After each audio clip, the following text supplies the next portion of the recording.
पाठ में जीते हैं, या भजन कीर्तन स्तुति जाप में, मंत्र जाप में जीते हैं। बहुत ज़्यादा कोई अगर करेगा तो ध्यान में जीते हैं। नहीं, इससे ध्यान तुमको संभाल नहीं सकता।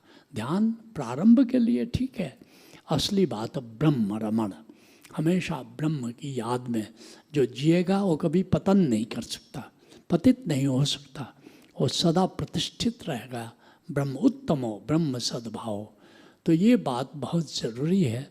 अगर कोई संबुद्ध जीवन जीना चाहता है, हमेशा अंतिम सांस तक संबुद्ध का जीवन जीना चाहता है, तो ब्रह्म भाव में, सुमिरन में, ब्रह्म के स्मरण में, ब्रह्म की याद में जीना बहुत ज़रूरी है।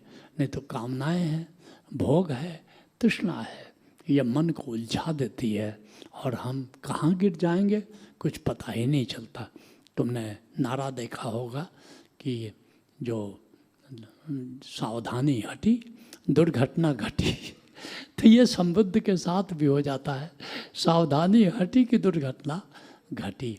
तो मैं चाहूँगा कि सभी मित्र 3-3 महीने पर 3 दिन के लिए अजपा लिविंग में आ जाएं, ताकि फिर से आपको याद आ जाए कि कैसे प्रकृति से प्रेम करना है, कैसे सुषुम्ना से सांस लेना है, कैसे वर्तमान में जीना है, तो कैसे सुमिरन में जीना है।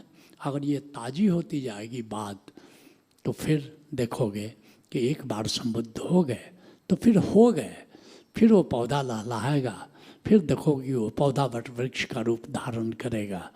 अन्यथा ये मार्ग तो कहते हैं, संत कहते हैं तलवार की धार पर चलने जैसा है, जरा सा सावधान हुए कि गिरना सुनिश्चित है।